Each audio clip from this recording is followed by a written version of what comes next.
Welcome to Damn It, Jim, the podcast. My name is Dana Smith, and as always, I'm joined by Dan Calzaretta. Good evening, Dan. Hey, Dana, how are you doing this evening? Very good. Another lovely evening in Colorado. Temperatures have dropped out of the 90s, so, might see a little bit of cooling trend. And not that this is a weather podcast, but... There's no weather in space. Well, there actually is. I think it's called spaceweather.com, and it talks about coronal mass ejections, which is a real thing. I think Spock had one once when he was kissing Uhura, but not sure about that. Spock never kissed Uhura, as far as I know. Well, in J.J. Abrams' universe. Oh, yeah, okay. Anyway, moving on from space weather. Okay, tonight's episode is What Are Little Girls Made Of? And this episode was written by Robert Bloch, who might be best known as the novelist of the story Psycho. Oh, I didn't know that. He wrote a few episodes for Star Trek. Before we get into What Are Little Girls Made Of, I want to quickly discuss two things. One is last week's episode about Mudd's women, and the second, the passing of Nichelle Nichols. We are going to set aside some time at the end of the podcast to discuss that. So, Dana, as we record this, we can see each other online, and I see your cat has just walked in front of your microphone, and now it's giving me a shot of the cat rear end with the tail up. I'm not sure what that means about me or how it feels about our podcast.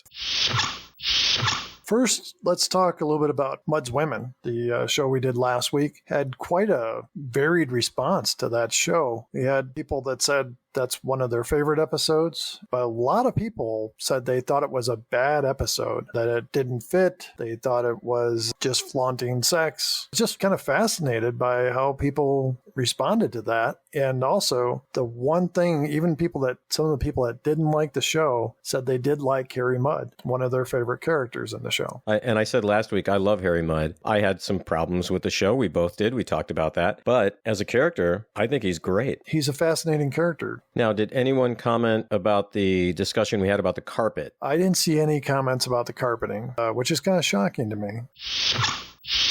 Let's get into What Are Little Girls Made Of? All right, let's do it. The Enterprise is orbiting planet XO3. We see Nurse Chapel's on the bridge next to Captain Kirk. We find out that XO3 is where Nurse Chapel's fiance, Dr. Roger Corby, is supposed to be. They haven't heard from him in 5 years. We learn that the surface of XO3 is negative 100 degrees. They also mentioned that Dr. Corby is the Pasteur of archaeological medicine. Kirk asks Spock if Corby could be alive on the planet. He doesn't answer, but we kind of get the idea that it's not likely. Kirk mentions that 2 previous expeditions have failed to find Corby. All of a sudden, Uhura gets a transmission. It's Roger Corby. Corby says he's survived due to underground ruins that he's discovered. Kirk says that a landing party will beam down and starts to mention Chapel, but Corby quickly asks that Kirk only beam down. Spock gets up and comes over to Kirk's chair, and he says that's an unusual request. When Spock asks Chapel if she's certain the voice is Roger Corby, she kind of gives him one of these,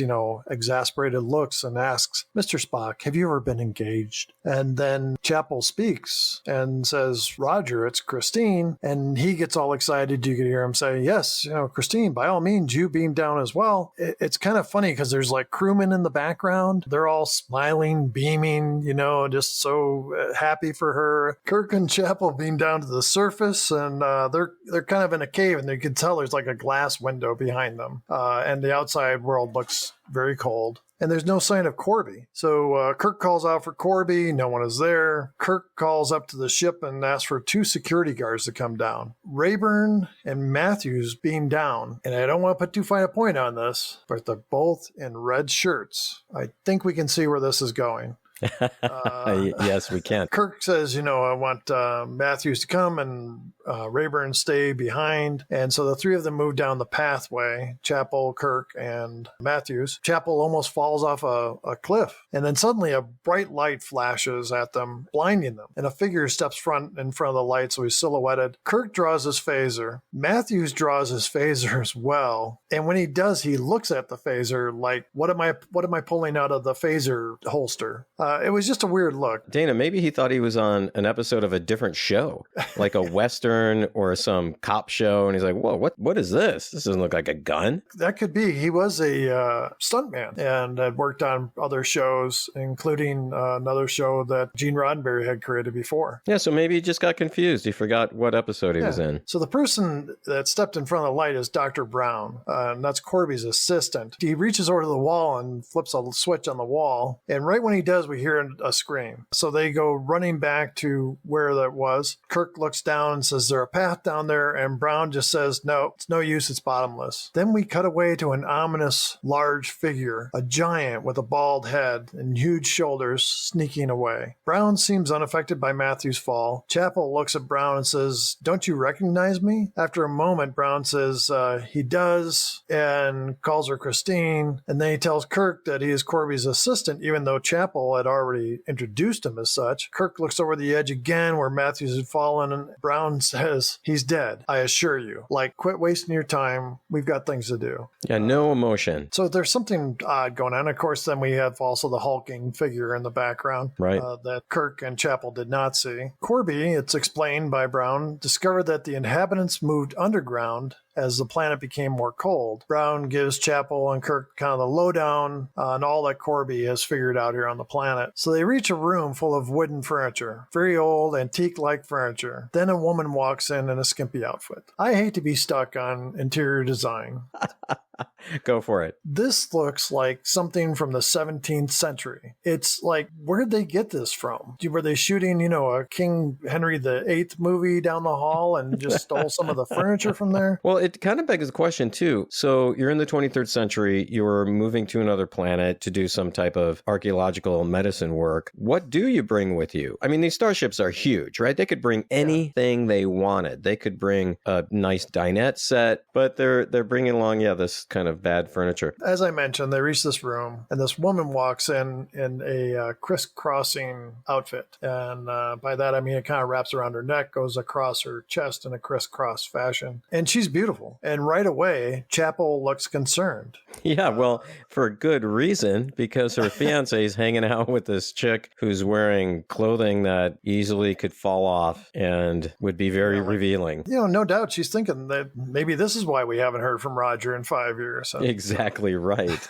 Andrea is the woman that enters the room. She introduces herself. Chapel says, "I don't remember Roger mentioning an Andrea." And then they ask where Corby is, and all of a sudden he comes in through another door. Oh, and the doors also have the sliding mechanism that goes shh, shh. So again, they've got these fancy doors. They've existed on this planet for 5 years. Where'd the wood come from to begin with? The furniture. I'm sorry, I'm stuck on the furniture, but it's carpeting, it's furniture. Maybe we should be doing a show about interior decorating and not Star Trek.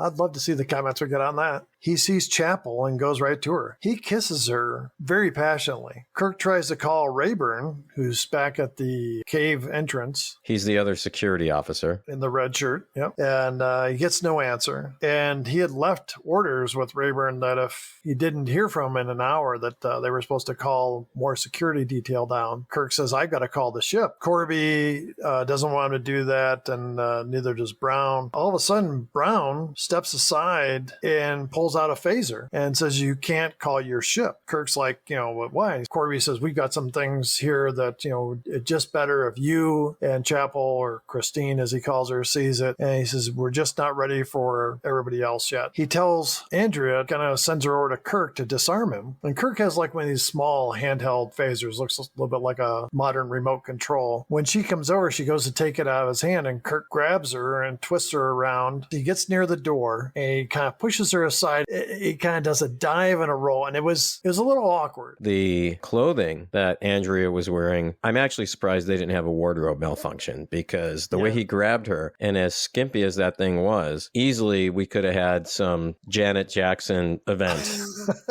happening. So Kirk comes up, Brown raises his phaser as if to shoot, and Kirk zaps him. Right away after that, this goon that we saw before suddenly comes through the sliding door, grabs Kirk and lifts him up in the air, pins him against the wall. I mean, he lifted him like he was nothing. Ted Cassidy, who was playing this character, lifted him made me think he was a pretty strong guy. And then Chapel looks over at Brown, and we see there's a hole in Brown's stomach, and out of it is like wires and electronic gear. We learn that Brown is an android. Well, an ex-android, because he's been terminated. Kirk, while he's pinned to the wall 3 feet over Ruck's head, he's kind of more astonished by the hole in Brown's stomach than he is by this giant. Now, we should say for the listeners, they may have seen this character. Ruck is his name in the show, but they may recognize him from the Addams Family, right? Yeah, Ted Cassidy played Lurch on the Addams Family. Back on the ship, Uhura says she's receiving a message from Captain Kirk. We go back to the planet and we see that Ruck is imitating Kirk's voice perfectly. Spock asks if everything's okay, says you sound tired. Ruck, again as Kirk, responds, Dr. Corby has made some fascinating discoveries, all under control. Stand by for regular contact. Kirk out. To kind of impress Kirk or show him how talented Ruck is, he has him do a few other impersonations, including Christine Chapel. Corby gets a little bit concerned and says, you must not harm Christine ever in any way. And Kirk adds in, or disobey her orders. Corby tells Kirk that Kirk's not a prisoner, but he just needs 24 hours to show him what he has found and accomplished. Kirk asks where his crewmen are. Corby says that Ruck has been programmed to protect him and his work. Where is my other crewman? Ruck was programmed to protect my experiments. The logic of his machine mind saw a danger to me. Where is my other crewman? Ruck destroyed them both. Totally against my wishes, I assure you. Kirk asks if Ruck is an android like Brown. Then Ruck answers, More complex than Brown. Much superior. I was left here by the old ones. and was manning the machinery when Corby found him years ago. I like that term, the old ones. I think it's kind of a cool way to describe the previous race that was on that planet. So Kirk tries to make a run for it. Ruck grabs him again, lifts him in the air, and tosses him back in the room. We go down a different doorway where Andrea's comes in, and we see Chapel is in the room alone. Chapel looks Andrea over again, doesn't seem pleased. Andrea says, I do not understand why you're unhappy. Chapel asks, where's Kirk? Andrea asks, how can you love Roger if you don't trust him? Before Chapel can answer, Corby says behind her, the fact that it does bother her is enough. You will call me Dr. Corby from now on instead of Roger. Corby needs time to explain and demonstrate what he has found. He says, let's start with Andrea. Chapel says, yes, let's start with Andrea. And I got this feeling that she was like, let's start with that B-I-T-C-H Andrea. She was not happy that she was there at all. Andrea steps around them and gets over in front of Kirk. And she says, I'm like Dr. Brown. I'm an android. We see Chapel checking her out again. Corby talks about how remarkable she is. She has a pulse. She has lifelike skin tone, physical sensation. Chapel says, how convenient. As Corby was describing Andrea, I was thinking about androids today that are being produced now. Very lifelike, human-type skin, eye movements, muscle movements. Yeah, and with the implication that there's an affair going on between a human and an android. And that's a whole nother subsection of androids that are being produced these days. That's really what got the android movement going. But The android movement, the internet. I mean, it's got to start somewhere, Dana. very true. Corby goes back to Chapel and says, she's just like a computer. Do you think I could love a machine? And Chapel asks, did you? And he says, Andrea is incapable of that. Then he says, go over to Kirk. Andrea goes over in front of Kirk, says, kiss Captain Kirk. She kisses him and seems completely unaffected. And then he tells her to strike him. So she slaps Kirk. He says, there's no emotion, no emotional involvement. She just responds to orders like a computer. Chapel doesn't seem completely convinced at this point. No, in fact, I think you'd be less convinced because if she'll do anything that Corby says, who knows what's been going on. I'm sure somewhere Corby's got a list of things for Andrea to do. And Chapel's just wondering where that list is because that will be the proof that she needs. So Kirk asks, if they only respond to orders, then why did Brown try to shoot me? Why did Ruck kill 2 of my men? Corby says, well, let me show you now. So then we cut to a human blob of clay that's being set onto this table. It seems like it doesn't have full legs. It's like it's cut off at the knees, but it has a head and a torso and arms. But very ill-formed, right? I mean, it almost looked like the type of clay structure I would do if I were told to, hey, make a human out of this clay. It would look exactly like that. They put it on this table. Corby enters the room with Chapel. They look at the table, and there's two sides to it. There's the blob of clay on one side and Captain Kirk on the other side, and he is, for all intents and purposes, buck naked. Yeah, he is completely naked with this kind of strap or metal band across his midsection so that, Chapel wouldn't be embarrassed, I assume. I think it was to hold him onto the table. Well, there's that too, probably, Dana, but Because as we find out in a second, the table starts turning. Now, I have to admit, when the table was spinning, I did pause it to kind of see if you could see underneath that. I didn't know if there were any giblets kind of hanging out or what, but I thought it was important to know, was he really naked? Shatner was kind of a method actor. Maybe he felt like, hey, if Kirk's going to be naked, I got to be naked. Good point. Now, I have to say that you really couldn't see much underneath there. So not sure what that says about William Shatner, but I couldn't really see anything. I'm not sure what this says about you. But, I was just curious, Dana. So the table starts turning faster and faster. But now on the other side of the table, and there is a divider between these two forms, is a human figure. Then when it stops, Kirk turns over and looks at Chapel and says, hello, Nurse Chapel. Corby says, Choose, Christine. Which is your captain? I don't know. Exact. I honestly don't know. Corby says, this is only part of the process. To duplicate the mental pattern, they have to do another step. Kirk overhears this and repeats to himself, Mind your own business, Mrs. Spock. I'm sick of your half-breed interference, do you hear?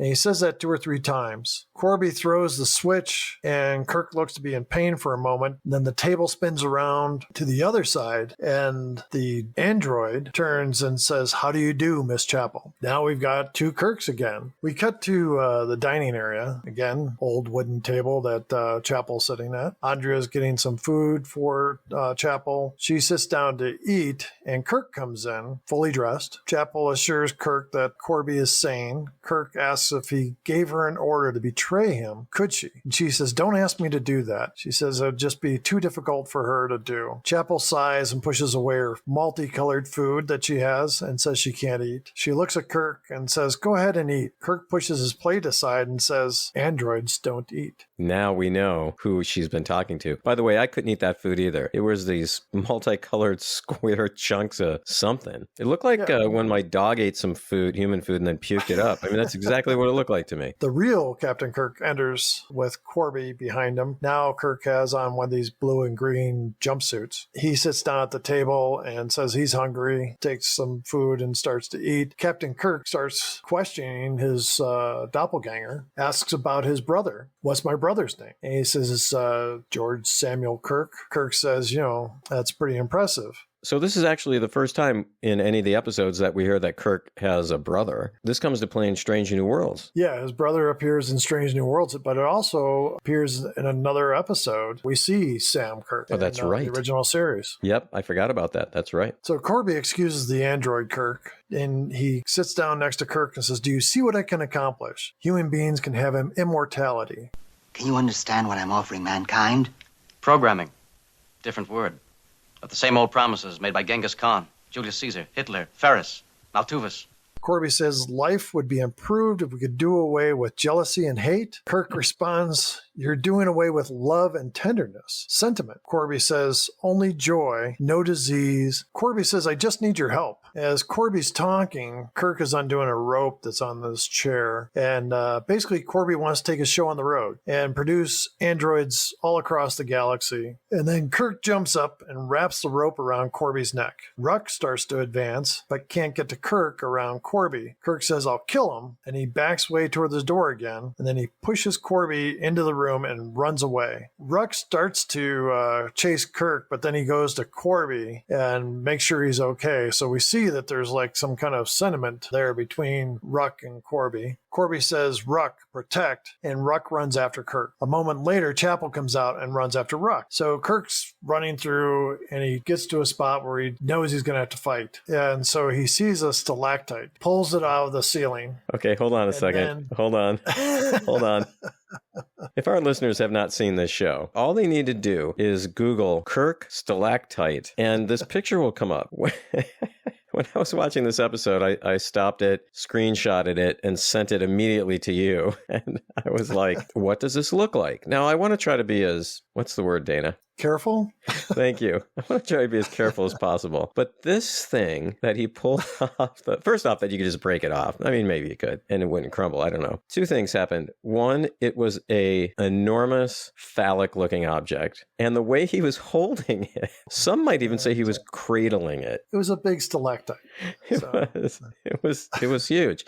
And what color was it, Dana? Kind of pink, kind of flesh toned in a way. So yeah. How could they not have known this? Now, the prop guy must have been like, look, there is no way they're going to go for this. So I'm just going to do it as a joke. I'm going to do this as a joke. They're going to see it. They're going to ask me to, hey, come on now. Let's fix that. Let's not do that. I don't know what happened that night. Like, they were filming late. They were tired. They wanted to go home. But this thing was enormous. Well, Kirk grabbed it thinking he could hurt Ruck with it. What's he going to do? Hit him in the face?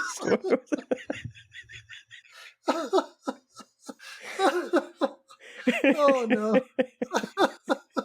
Look, if they... It's not our fault that they designed this in that way. We are just commenting on what we saw. We're just observing. We're just making observations. There is no way you could look at that and not come to the same conclusion that we came to. Oh, I'm crying. Ruck, as we have learned before, can impersonate different people, and he impersonates Chapel, calls out for Captain Kirk. Ruck doesn't get an immediate response, so he starts to walk away. Kirk says, Christine, is that you? So Ruck comes around, Kirk readies the stalactite, and Ruck basically knocks...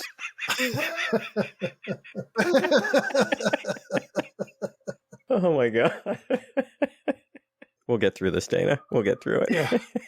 Ruck knocks Kirk back, and we see Kirk has gone over the edge. He's clinging to a little bit of rock. Ruck comes up, and then he reaches down and grabs Kirk's hand and pulls him up. We cut back to the ship, and we see Kirk walk quickly by Spock, who is making some notes on a pad while someone else is up in one of the Jeffries tubes. Spock follows Kirk to his quarters. Kirk says, we have to prepare for bringing up Kirby's equipment and supplies, and that they'll have to make adjustments to their schedule. Spock asks a question, and Kirk repeats that line that he had said on the table, mind your own business, Mr. Spock. I'm sick of your half-breed interference. Do you hear? Spock kind of pulls back, seems to take note of this, and then Kirk starts towards the door, and then he turns, and it's like, is everything okay? He didn't even understand how horrible what he had just said to Spock was. Spock says, everything is fine. And then we follow Kirk down the hall. Spock then calls security and says, have security meet me in the transporter room after the captain is beamed down. Back on XO3, Kirk is lying on a wooden bed, and then Andrea walks in. He grabs her, and she tries to get away, and he says, kiss me. So she does. It's the same kind of kiss as before. And then right away, she goes to slap him. He grabs her again, and then he kisses her. Yeah, it looked like he was trying to digest her entire face.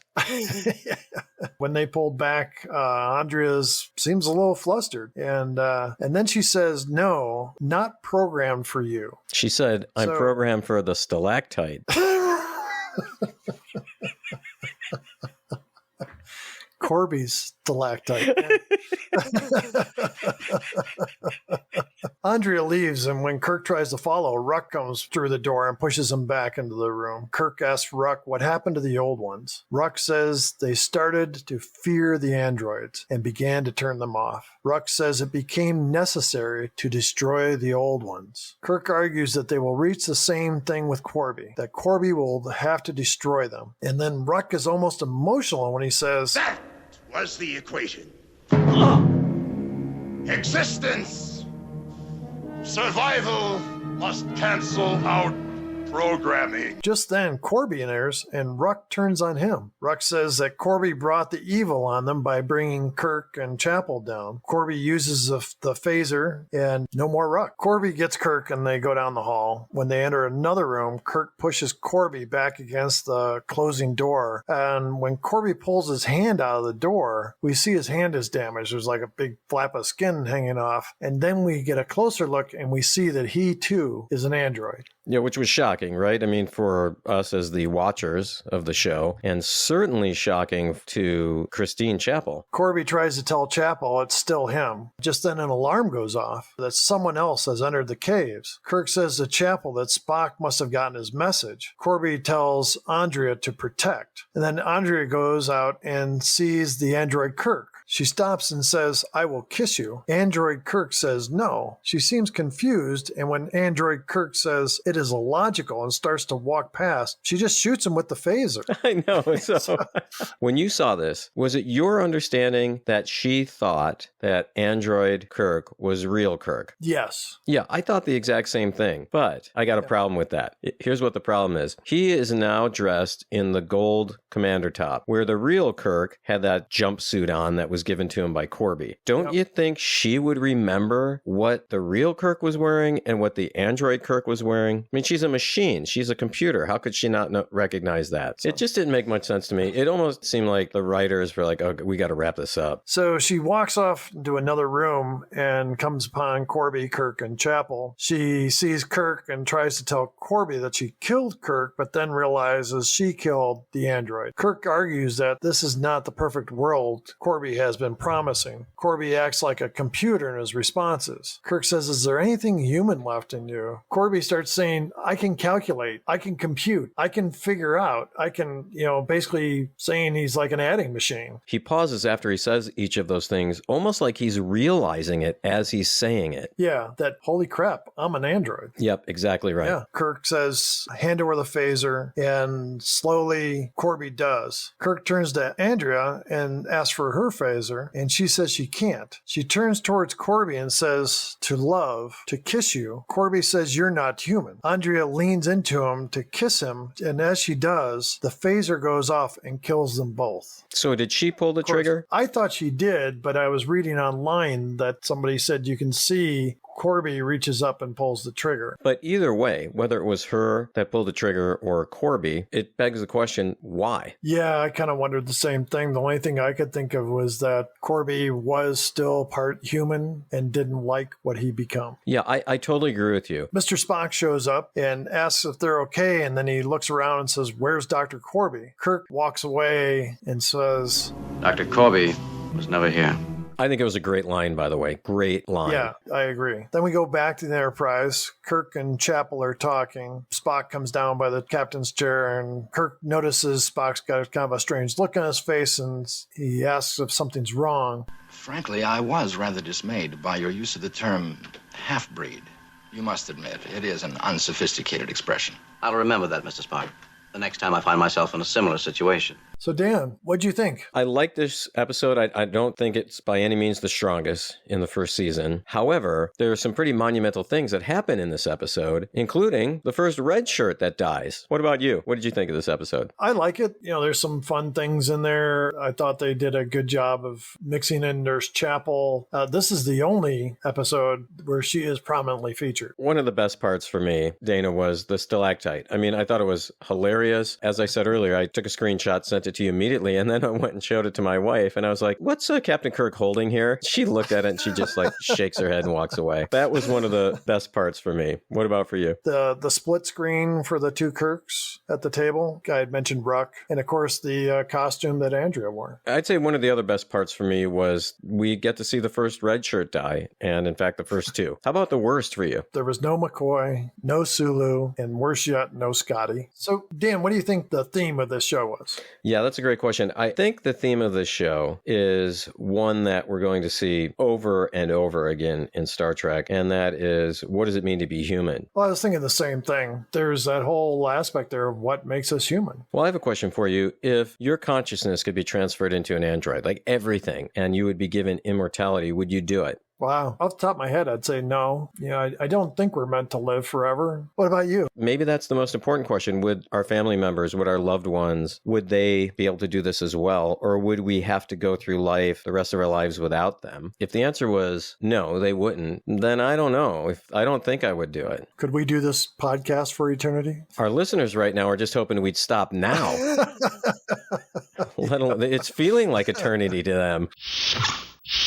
Okay, let's get to our counts. Yeah, the counts. So this is an exciting week, Dana. This week, the dead crewman count. We have how many this week, Dana? 2. And what was special about them? They were both wearing the red shirts. That's it. So we had 2 die this week. We're up to now a total of 19. Okay, what's the other count that we're doing? The shirtless Kirk, ripped shirt Kirk count. This week, we see how many, Dana? 1. Yeah. Well, 2, actually, yeah. I know. So that's the question. Here's another philosophical question that we need to deal with. Do we count the android? I've got another philosophical question. Kirk's not wearing pants in this. Do we start a new category of the bottomless Kirk? Wow, shirtless and pantless Kirk? I don't know. It may just get to be too complicated at that point.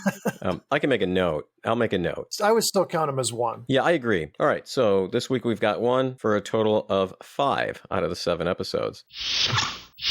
We're going to do, I think, a little special thing right now, Dana. We need to talk about Nichelle Nichols, don't we? So Nichelle Nichols played Uhura. She died this week at the age of 89, I believe. And she had a long career, didn't she, Dana? You want to talk a little bit about how she even got into show business? She always wanted to be a dancer, an actor.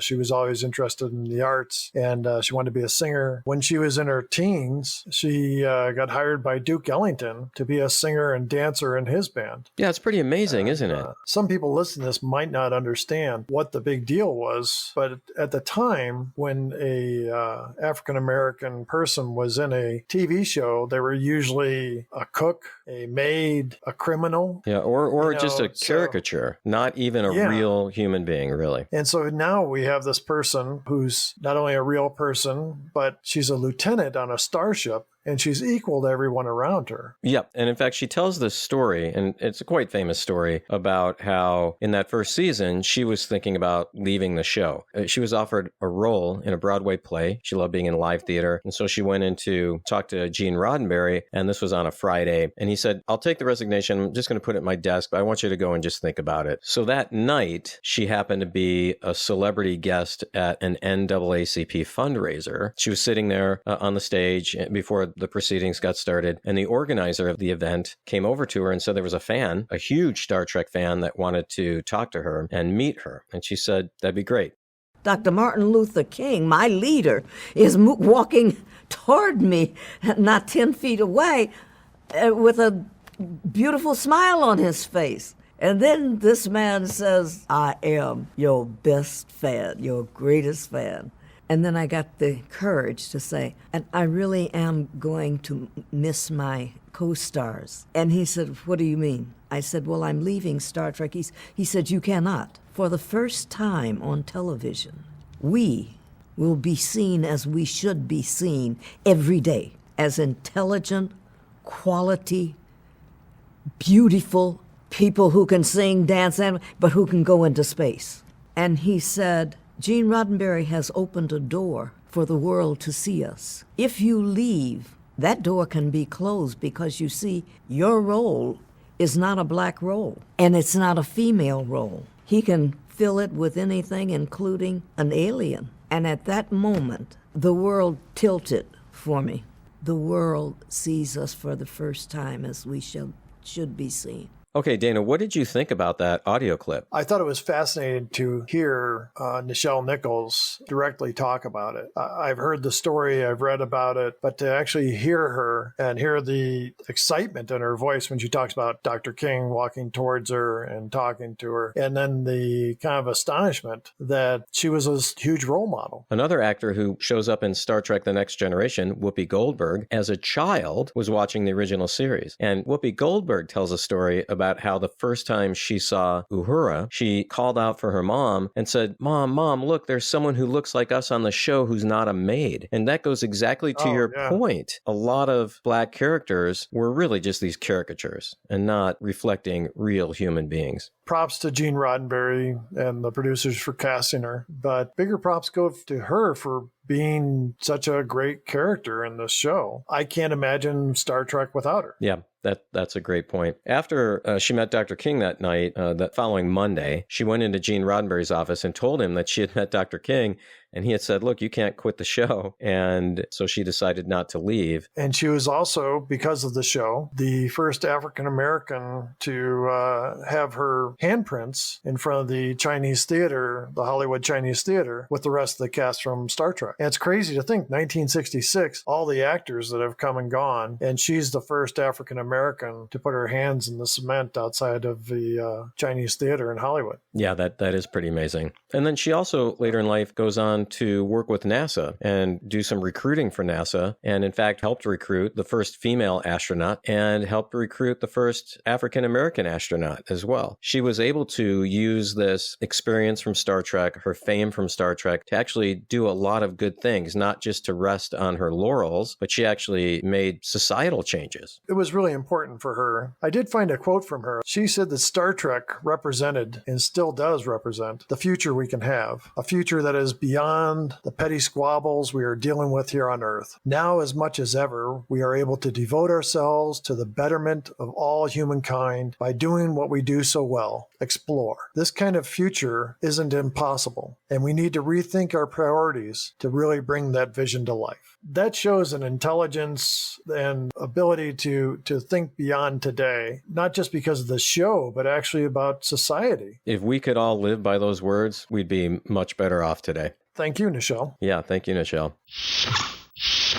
Before we go, did we hear from any of our listeners? Quite a few, actually. Got Bob out in Chicago has commented that thinks we're doing a great job. Michelle, also in the Chicago area, commented that she's really enjoying the show and learning a lot about it. I had other comments that were funny. And I also heard from a woman here in Walla Walla who said that her brother on the west side of the state is obsessed with our show and can't wait to hear it every Friday. You know, it's nice that they let prisoners have a radio every now and then. Computer to work with. All right, Dana.